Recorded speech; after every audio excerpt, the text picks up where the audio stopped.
Bismillahirrahmanirrahim. Asyhadu an la ilaha illallah wa asyhadu anna Muhammadar Rasulullah. Allahumma salli ala Sayyidina Muhammad wa ala ali Sayyidina Muhammad. Kisah Ashabul Kahfi.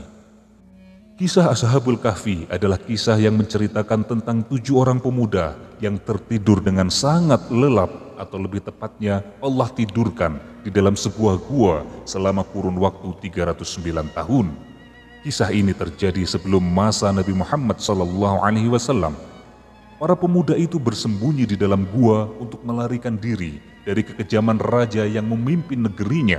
Raja itu bernama Dicyanus. Kisah Ashabul Kahfi dapat ditemukan di dalam Al-Quran surat Al-Kahfi yang insya Allah selalu kita baca setiap hari Jumat. Karena itu merupakan sunnah dari Rasulullah SAW membaca surat Al-Kahfi di setiap hari Jumat. Kitab-kitab karangan ulama terdahulu, salah satunya adalah kitab Fadailul Khamsah Minas Sihahis Sittah, jilid 2 halaman 261 menceritakan tentang Ashabul Kahfi. Kitab tersebut menceritakan bahwa suatu ketika ada 3 orang pendeta Yahudi mendatangi Khalifah Umar bin Khattab.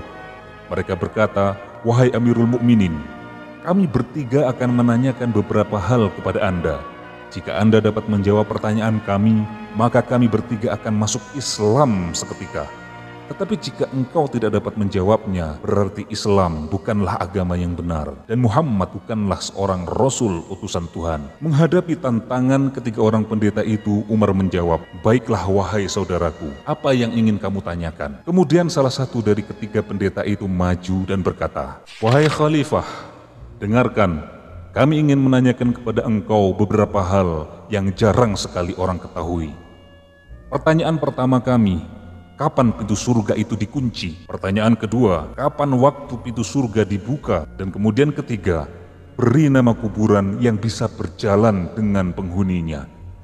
Kemudian, sebutkan makhluk Allah yang dapat memperingatkan umatnya, tetapi dia bukan dari manusia ataupun dari golongan jin.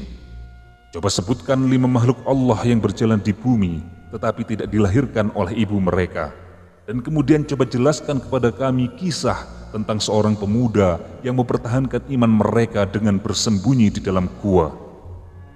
Setelah pendeta Yahudi itu berapi-api mengajukan pertanyaannya, Khalifah Umar menunduk dan menjawab, "Wahai saudaraku, dengarkan, apabila Umar tidak bisa menjawab pertanyaan yang tidak bisa dia jawab, itu tidak memalukan bagi Umar. Akan tetapi, ada dari sahabat-sahabat kami yang bisa dengan sangat mudah menjawab pertanyaan ini." Para pendeta itu kemudian berkata lagi, "Jika ada, ajukan saja wahai Khalifah." Kemudian dipanggillah Salman Al-Farisi oleh Umar. "Salman, kesinilah. Sekarang kamu pergi ke rumah Ali, katakan bahwa Umar memanggilnya."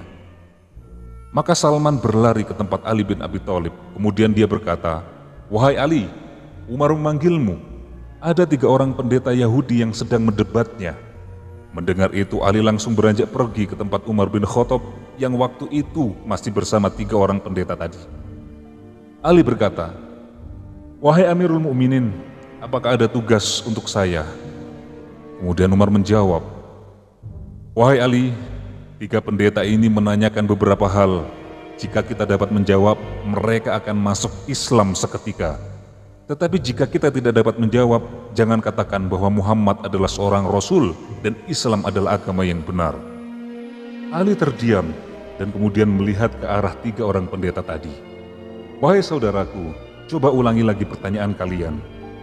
Maka majulah pendeta yang bertanya kepada Umar tadi, "Wahai Ali, kami memiliki beberapa pertanyaan yang akan kami ajukan. Sebaiknya engkau langsung saja menjawab setiap pertanyaan yang kami ajukan kepadamu. Pertanyaan pertama, kapankah pintu surga dikunci oleh Allah?" Ali bin Abi Thalib kemudian menjawab, "Syirik kepada Allah. Jika kalian mempersekutukan Allah dengan apapun, maka seluruh amalan kalian tidak akan naik ke langit. Itulah maknanya langit terkunci, surga terkunci." Pertanyaan kedua, kapankah pintu surga akan dibuka oleh Allah? Ali menjawab, pintu surga akan dibuka dengan kalimat La ilaha illallah Muhammadur Rasulullah. Pintu surga dibuka dengan kalimat syahadat. Dengan 2 kalimat syahadat yang diucapkan, maka seluruh dosa di masa lampau akan dihapuskan oleh Allah Subhanahu wa Ta'ala. Pendeta kemudian bertanya lagi, "Wahai Ali, coba engkau sebutkan kuburan yang bisa berjalan bersama penghuninya." Maka kata Ali, "Yang kalian tanyakan adalah Yunus bin Matta' atau Nabi Yunus alaihissalam yang berada di dalam perut ikan. Ia dibawa jalan ke 7 samudera selama 40 hari. Itulah kubur yang berjalan bersama penghuninya." Ketika pendeta itu pun terkaget dengan jawaban Ali yang sangat cerdas. Pendeta berkata, "Baiklah Ali, engkau benar." Kemudian Ali, "Coba engkau sebutkan makhluk Allah yang bisa memberi peringatan kepada kaumnya, tetapi dia bukan manusia dan bukan pula jin." Kemudian Ali menjawab, "Ketika Nabi Sulaiman dan bala tentaranya sampai di lembah semut, terdapat seekor semut yang memimpin kawan-kawannya. Wahai para semut, masuklah kalian ke dalam sarang-sarang kalian, karena nanti kalian akan terinjak oleh Sulaiman dan bala tentaranya apabila tetap di luar. Inilah makhluk Allah yang bisa memberi nasihat kepada kaumnya, tetapi dia bukan manusia, bukan pula jin." Para pendeta itu kemudian menggeleng-gelengkan kepalanya, keheranan dan takjub mendengar jawaban Ali. Kemudian dia berkata lagi, "Wahai Ali, coba engkau sebutkan 5 makhluk Allah yang berjalan di muka bumi, akan tetapi mereka ini tidak dilahirkan oleh induknya sebagaimana mestinya." Kemudian Ali menjawab, "Yang pertama, Nabi Adam alaihissalam. Kemudian Ibunda Hawa atau Siti Hawa. Yang ketiga, unta Nabi Saleh. Yang keempat, tongkat Nabi Musa yang kemudian berubah menjadi ular. Kemudian kambing pengganti Nabi Ismail alaihissalam. Kelimanya tidak memiliki induk, atau dalam kata lain tidak dilahirkan dari sebuah induk atau seekor induk atau seorang induk sebagaimana makhluk lain mestinya." Setelah itu, 2 dari ketiga pendeta tadi mengucapkan 2 kalimat syahadat, mengakui bahwasanya Islam adalah agama yang benar. Sekarang tersisa 1 orang pendeta yang enggan masuk Islam. Kemudian dia berkata, "Tunggu dulu wahai Ali, 2 kawanku memang sudah masuk Islam. Akan tetapi aku masih memiliki 1 pertanyaan lagi yang mungkin saja tidak bisa engkau jawab. Coba engkau ceritakan kepada kami kisah tentang para pemuda yang bersembunyi di dalam gua untuk mempertahankan iman mereka." Ali menjawab, "Baiklah, akan aku terangkan seperti apa yang ada di dalam Al-Quran." Pendeta itu kemudian menyela, "Kalau dari Al-Quran kami sudah mendengarnya. Kami ingin engkau detil menerangkannya seperti yang disampaikan oleh Rasulullah kepadamu." Maka Ali menjawab, "Baiklah wahai saudara-saudaraku, sekarang benarkanlah duduk kalian. Duduklah yang baik dan mulailah bertanya, pertanyaan apapun yang ingin kalian tanyakan." Pendeta itu kemudian berkata, "Wahai Ali, kalau engkau memang tahu, katakanlah kepadaku nama-nama mereka. Siapa nama rajanya? Siapa nama anjingnya? Apa nama gunungnya? Apa nama gua? Dan kisah mereka dari awal sampai akhir, ceritakanlah kepadaku." Mendengar pertanyaan terakhir yang diajukan ini, Imam Ali kemudian merapikan posisi duduknya. Beliau mengangkat kedua lututnya dan kemudian dililitnya dengan surban supaya tidak bergeser. Beliau menarik nafas dalam, kemudian tersenyum dan menjawab satu persatu pertanyaan seputar Ashabul Kahfi. Sebelum melanjutkan kisah ini, mari kita dukung channel Teman Bercerita ini untuk semakin berkembang dengan cara mensubscribe dan menyalakan tombol loncengnya. Tekan tombol like dan silakan share video ini supaya banyak yang tahu tentang kisah ini dan supaya kisah ini tidak berhenti kepada kalian. Semoga yang kalian lakukan dinilai pahala oleh Allah Subhanahu wa taala karena membantu mensyiarkan kisah Islami pada masyarakat Indonesia dan juga dunia. Amin. Sayyidina Ali radhiyallahu anhu dengan tersenyum santun menjawab pertanyaan pendeta itu tadi. Beliau berkata, "Kekasihku Muhammad sallallahu alaihi wasallam pernah menceritakan kepadaku bahwa di daerah Romawi terdapat sebuah kota bernama Afsus yang juga dinamakan Turtus. Nama kota itu di zaman jahiliyah adalah Afsus. Kemudian ketika Islam datang dinamakan Turtus. Mereka mempunyai seorang raja yang solih. Beberapa waktu kemudian raja itu wafat. Lalu tersebar berita kematiannya, sehingga seorang raja dari Persia yang bernama Dicyanus mendengar berita tersebut. Dicyanus adalah raja yang sangat zalim dan kafir. Dia datang bersama bala tentara ke kota Afsus dan menjadikannya sebagai kerajaan. Ia membangun sebuah istana sangat megah di sana. Pendeta Yahudi yang bertanya itu kemudian memberi isyarat kepada Ali untuk menghentikan penjelasannya. "Wahai Ali, jelaskan kepadaku tentang istana itu beserta ruangan-ruangannya secara lengkap. Ali bin Abi Thalib segera menjawabnya. Raja itu membangun istana dari bahan marmer, panjangnya 1 farsakh, lebarnya 1 farsakh. 1 farsakh itu setara dengan 5-6 km. Di dalamnya terdapat 4.000 pilar yang terbuat dari emas dan terdapat 1.000 lampu emas. Lantainya dari bahan suasa, yaitu logam yang berisikan campuran antara emas dengan tembaga. Setiap malam diisi dengan minyak wangi yang sangat harum. Istana itu dijaga dengan sangat ketat oleh para pengawal. Di sisi timur diisi dengan 180 kekuatan, di sisi barat 180 kekuatan. Matahari mengelilingi istana itu dari sejak terbit sampai terbenam. Ia membuat singgasananya dari emas yang panjangnya 80 hasta dan berhiaskan mutiara. Ia letakkan di sebelah kanan singgasana 80 kursi emas untuk para panglimanya. Di sebelah kirinya 80 kursi emas juga. Dia duduk di atas singgasananya sambil mengenakan mahkota di atas kepalanya. Yahudi itu dengan bersemangat berkata, "Wahai Ali, jika engkau sungguh mengetahui, terbuat dari apakah mahkotanya?" Ali bin Abi Thalib kemudian menjawab, "Wahai saudaraku, mahkotanya terbuat dari emas cetakan yang mempunyai 9 pucuk. Pada setiap pucuk terdapat lampu yang bersinar laksana lampu yang bersinar di malam yang gelap. Ia memiliki 50 remaja dari anak para panglima. Mereka berpakaian yang terbuat dari sutra merah dan celana yang terbuat dari sutra hijau. Mereka memakai mahkota, gelang tangan dan gelang kaki yang terbuat dari emas berkilauan. Dia juga jadikan 6 pemuda dari kalangan ulam sebagai menteri-menterinya. Dia tidak akan menetapkan satu keputusan tanpa diskusi dengan mereka. 3 orang dari mereka berdiri di sebelah kanan dan 3 orang di sebelah kiri sang raja." Pendeta Yahudi kemudian berkata, "Wahai Ali, beritahu aku siapa nama 6 orang itu." Ali bin Abi Thalib kemudian menjawab, "Kekasihku Muhammad bercerita kepadaku bahwa 3 orang yang di kanan adalah Tamlikho, kemudian satunya Muksalmina, dan yang terakhir Muhsalmina. Sedang yang di sebelah kiri adalah Martulius, Kaitus, dan Sadanius. Raja itu senantiasa meminta pendapat dari mereka dalam segala urusan. Jika ia duduk di singgasananya yang mewah setiap hari, orang-orang berkumpul di sekitarnya, maka datanglah 3 pemuda dari sebuah pintu. Di tangan salah seorang dari mereka terdapat gelas emas yang berisi minyak kesturi. Di tangan pemuda kedua adalah gelas perak yang berisi air mawar, serta di tangan pemuda ketiga bertengger seekor burung yang sangat elok.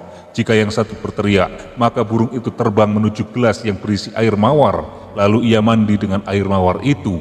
Bulu dan sayapnya menyerap air mawar yang sangat wangi. Jika yang kedua berteriak, maka si burung terbang menuju gelas yang berisi minyak wangi. Burung kecil itu pun mandi dan menyerap minyak wangi dengan bulu dan sayapnya. Kemudian jika yang ketiga berteriak, maka burung itu terbang menuju mahkota raja untuk kemudian mengibaskan bulu dan sayapnya di atas kepala raja. Raja itu memegang kekuasaannya selama 30 tahun tanpa pernah mengalami sakit kepala, panas, flu, dan sakit lainnya. Melihat keadaan dirinya seperti itu, ia menjadi sombong dan angkuh, sehingga dia mengakui bahwa dirinya adalah Tuhan. Dia mengajak menteri dan rakyatnya untuk menyembah dirinya. Setiap orang yang menerima pengakuan darinya sebagai Tuhan akan diberi hadiah dan mendapatkan keistimewaan. Sedangkan yang enggan untuk menerimanya akan disiksa, bahkan dibunuh. Akhirnya mereka tunduk kepada keinginan sang raja. Menteri dan penjaga istana menganggap dia sebagai Tuhan selain Allah. Suatu hari di saat pesta sedang berlangsung, sang raja duduk di atas singgasana sambil mengenakan mahkota di atas kepalanya. Tiba-tiba muncul beberapa panglima menyampaikan berita bahwa pasukan Persia telah siap membunuh sang raja. Sang raja amat panik sehingga mahkota yang dikenakan jatuh di atas kepala, sedang ia sendiri terjungkal dari singgasana. Salah seorang dari 3 pemuda yang berada di samping raja menyaksikan hal itu. Dia adalah si cerdik bersama Tamlikho. Pemuda itu berpikir dan berkata dalam hatinya, jika Dikyanus adalah Tuhan seperti yang ia akui sendiri, pasti dia tidak akan sedih, tidak akan tidur, tidak akan kencing atau buang air, karena semua bukan sifat dari Tuhan. Setiap hari ke-6 pemuda tersebut berkumpul di tempat salah seorang dari mereka. Setelah peristiwa tadi terjadi, mereka berkumpul di tempat Tamlikho. Namun Tamlikho tidak ikut makan dan minum. Mereka bertanya, "Wahai Tamliko, mengapa engkau tidak makan dan minum?" Tamliko kemudian berkata, "Wahai saudara-saudaraku, telah terjadi sesuatu dalam hatiku. Ini yang mencegahku makan, minum, dan tidur." Kemudian teman-temannya bertanya, "Wahai kawanku Tamliko, apakah yang membuatmu seperti itu?" Kemudian Tamliko menjawab, "Aku sudah lama sekali berpikir tentang langit. Aku bertanya, siapakah yang meninggikan langit menjadi atap yang kokoh tanpa perlu adanya pengikat di atasnya, tanpa perlu adanya tiang penyangga di bawahnya? Siapakah yang menjalankan matahari dan bulan? Siapa yang menghiasi langit dengan bintang gemintang? Lalu aku berpikir tentang bumi ini, siapa yang menjadikannya terapung di atas permukaan laut? Siapa yang menahan dan mengikatnya dengan gunung-gunung yang kokoh agar ia tidak tenggelam? Kemudian aku berpikir tentang diriku. Aku berkata, siapa yang mengeluarkanku dari rahim ibu? Siapa yang memberiku makan dan membimbingku? Sungguh ada pencipta dan mengatur semua ini. Dia bukan Dicyanus." 5 pemuda yang lainnya kemudian tersungkur di atas tanah. Dia mencium kedua kaki Tamliko dan berkata, "Wahai Tamliko, sungguh telah terjadi di hati kami apa yang telah melanda hatimu. Berilah kami petunjuknya, wahai saudaraku." Tamliko kemudian menjawab, "Wahai saudara-saudaraku, aku tidak mendapatkan jalan untukku dan untuk kalian selain lari dari penguasa zalim menuju penguasa langit dan bumi." Mereka kemudian berkata, "Pendapat yang benar adalah pendapatmu, wahai saudaraku." Tamliko kemudian bangkit, membeli kurma dengan uang 3 dirham, lalu menyimpannya di dalam selendang. Mereka naik kuda dan pergi keluar kota.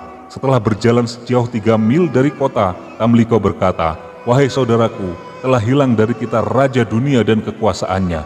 Turunlah dari kuda dan berjalanlah. Semoga Allah memudahkan urusan kalian dan memberikan jalan keluar kepada kita."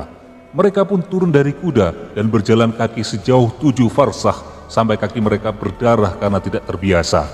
Tiba-tiba saja seorang penggembala menghampiri mereka. Tamliko bertanya, "Wahai penggembala, apakah engkau memiliki seteguk air ataukah susu? Aku punya apa yang kalian inginkan, tetapi aku lihat wajah kalian adalah wajah-wajah para raja. Menurutku kalian melarikan diri. Ceritakanlah pengalaman kalian kepadaku."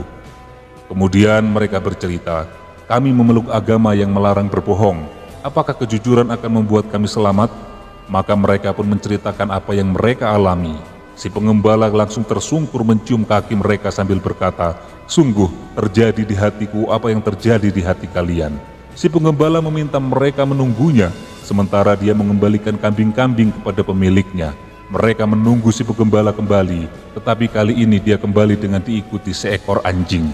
Ketika para pemuda itu melihat anjing, satu sama lain saling berbicara, "Kami khawatir anjing ini akan membuka rahasia keberadaan kita dengan gonggongannya." Mereka minta dengan sangat agar si penggembala mengusir anjingnya dengan batu. Anjing itu berwarna hitam pekat, memiliki nama Kitmir. Ketika anjing itu melihat gelagat mereka, anjing itu pun duduk lalu dapat berbicara, "Wahai manusia, mengapa kalian hendak mengusirku? Padahal aku bersaksi bahwa tiada Tuhan selain Allah dan tiada sekutu atasnya. Izinkan aku menjaga kalian dari musuh yang akan mengganggu kalian. Aku ingin mendekatkan diri kepada Allah dengan hal itu." Lalu ketujuh pemuda itu pun mengizinkannya.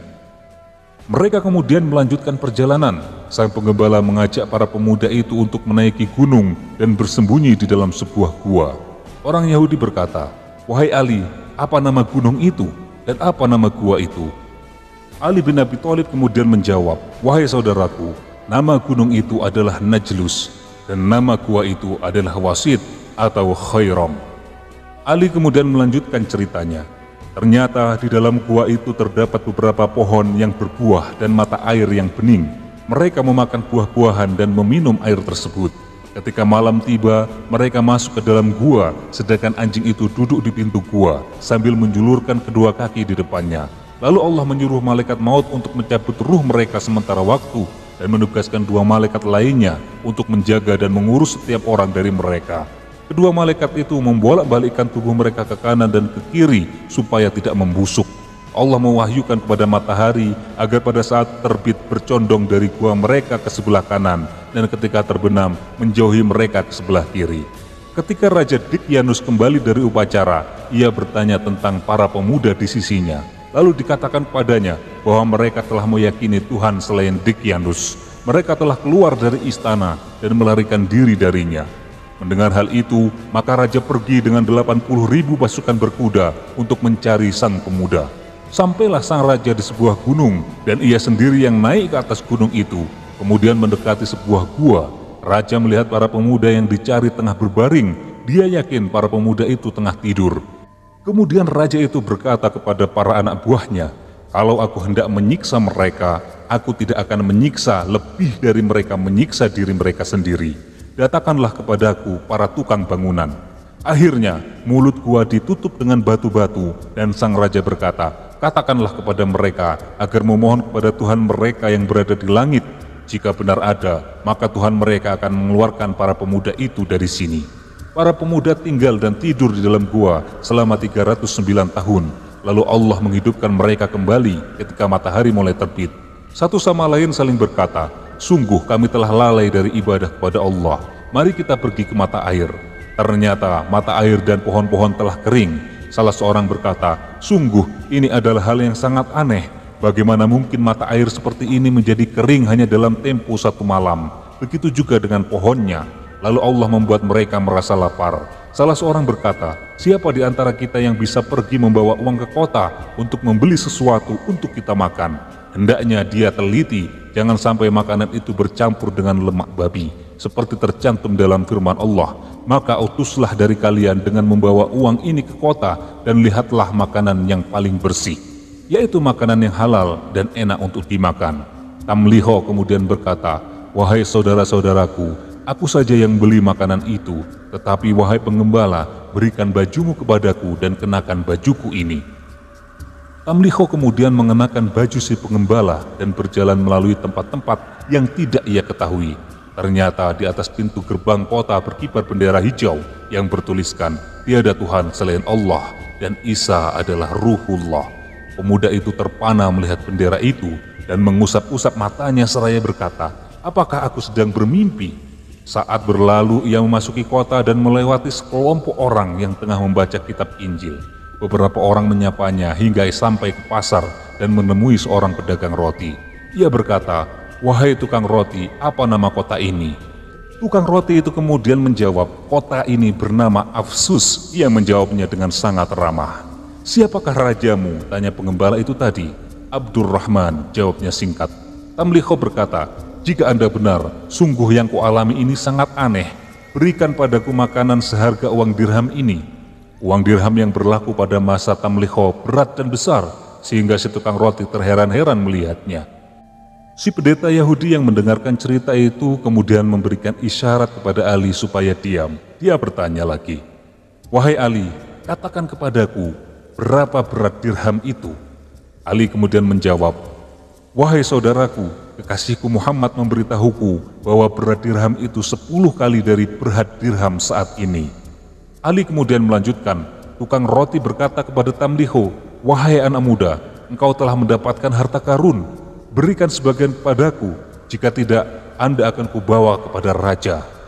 Tamliho kemudian menjawab, "Aku tidak mendapatkan harta karun, wahai saudaraku.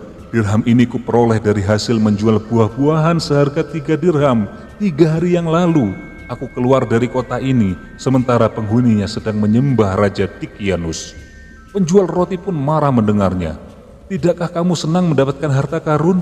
Lalu kenapa engkau tidak mau memberikan sebagiannya kepadaku? Mengapa engkau menyebut seorang pengusaha zalim yang mengaku dirinya Tuhan itu? Dia telah mati 300 tahun yang lalu. Kamu telah menghinaku. Kamu menganggap orang yang bodoh." Tukang roti pun kemudian menangkap Tamliho. Orang-orang lain pun berkumpul. Orang di sekitar pasar itu berdatangan. Kemudian ia dibawa menghadap sang raja yang cerdas dan adil. Sang raja bertanya, "Apa yang pemuda ini lakukan?"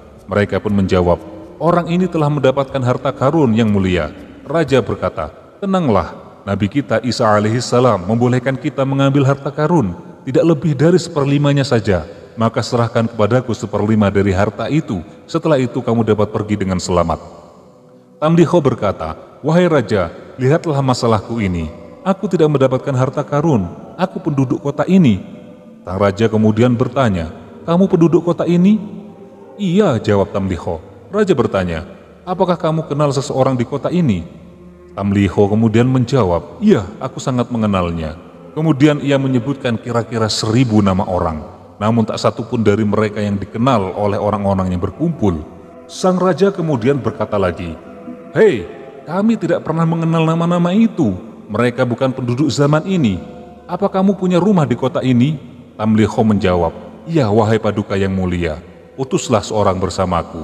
Raja kemudian mengutus beberapa orang untuk pergi bersamanya. Mereka pergi menuju sebuah rumah yang berada di dataran tertinggi di kota itu. Mereka sampai di satu rumah dan lalu mengetuknya. Tidak lama kemudian keluarlah seorang yang tua renta. Kedua alisnya panjang terurai ke bawah menutupi kedua matanya.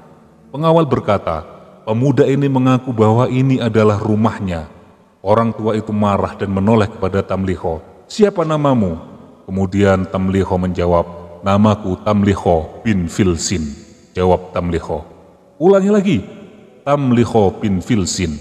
Kemudian orang tua itu tersungkur menciumi tangan dan kaki Tamliho. "Dia adalah kakekku. Dia adalah salah seorang pemuda yang lari dari Dikyanus, raja yang zalim, menuju raja langit dan bumi. Sungguh Nabi Isa pernah mengatakan bahwa mereka akan hidup kembali di dunia ini." Berita tersebut pun terdengar sampai ke telinga sang raja. Ia segera mendatangi tempat itu. Ketika melihat Tamliho, raja segera turun dari kuda dan mengangkat Tamliho ke atas pundaknya. Orang-orang pun menciumi tangan dan kaki Tamliho. Mereka bertanya, "Wahai Tamliho, apa yang sedang dikerjakan teman-temanmu?" Tamliho kemudian memberitahu bahwa mereka berada di dalam gua. Pada saat itu, kota Afsus dikuasai oleh dua penguasa, yaitu penguasa mukmin dan kafir. Keduanya lalu berangkat diiringi para pengikutnya. Ketika mereka mendekati gua, Tamliho berkata kepada mereka, "Aku khawatir saudara-saudaraku mendengar suara kaki kuda dan gemberincing senjata, sehingga mereka anggap Dikyanus telah siap menyerang. Mereka akan sangat ketakutan. Oleh karena itu kalian tinggallah di sini sebentar, biar aku masuk ke dalam untuk memberitahu mereka." Mereka pun setuju dan Tamliho masuk menemui temannya. Para pemuda tadi langsung merangkul Tamliho sambil berkata, "Alhamdulillah, Allah telah menyelamatkan dirimu dari Dikyanus." Tamliho kemudian berkata, "Tahukah kalian berapa lama kita tinggal di tempat ini?" "2 hari 1 malam," jawab mereka. Tamliho berkata lagi, "Tidak, tetapi kalian tinggal di sini 309 tahun. Dikyanus telah mati, waktu demi waktu telah berlalu, dan kini penduduk kota telah beriman kepada Allah yang Maha Besar." Mereka berkata, "Wahai Tamliho, kamu ingin kita berbuat fitnah? Kamu ingin kita berbuat keributan atau prahara kepada orang-orang itu?" Kemudian Tamliho menjawab, "Lalu apa yang kalian inginkan?" Mereka berkata, "Angkatlah tanganmu, kami akan mengangkat tangan kami." Mereka semua mengangkat tangan dan berdoa, "Ya Allah, demi kebenaran yang Engkau tampakkan kepada kami, berupa keanehan dalam diri kami, cabutlah nyawa kami, agar tidak seorang pun mengetahui kami." Allah Subhanahu wa Ta'ala kemudian mengutus malaikat maut untuk mencabut nyawa mereka. Lalu Allah menutup pintu gua. Kedua raja itu tidak sabar menanti. Mereka segera menyusul Tamliho karena lama. Dua penguasa tadi mengelilingi gua selama 7 hari 7 malam, namun tidak menemukan pintu atau lubang pada gua itu. Mereka berdua yakin bahwa itu adalah kebesaran ciptaan Allah yang Maha Mulia, dan bahwa keadaan ini merupakan pelajaran penting yang diperlihatkan kepada mereka semua. Penguasa yang beriman berkata, "Mereka mati atas dasar agamaku, dan akan kubangun di atas pintu gua ini sebuah masjid." Sementara penguasa kafir berkata, "Tidak, mereka mati atas dasar agamaku, dan akan kubangun tempat peribadatan." Akhirnya mereka berperang, dan penguasa mukmin mengalahkan yang satunya lagi, yang dijelaskan Allah, dan berkata orang-orang yang menang, "Akan kami jadikan di atas mereka sebuah masjid." Itulah kisah mereka, wahai pendeta Yahudi. Lalu Imam Ali berkata, "Aku bertanya kepadamu, wahai Yahudi, apakah semua itu sesuai dengan yang ada dalam Taurat kalian?" Orang Yahudi itu berkata, "Anda tidak menambah dan tidak mengurangi satu kata pun, wahai Abul Hasan, wahai ayah Hasan dan Husain. Jangan lagi Anda panggil aku Yahudi. Aku bersaksi, tiada Tuhan selain Allah, dan Muhammad adalah hamba serta utusan Allah, dan Anda adalah orang yang paling pandai di antara umat Muhammad." Hikmah yang dapat diambil dari kisah ini adalah Allah akan menolong orang-orang yang berbuat baik dan ingin menghancurkan serta meninggalkan kezaliman. Allah akan selalu menjaga dan mencintai orang-orang yang beriman kepadanya dan beriman kepada utusannya. Wallahu a'lam bishawab.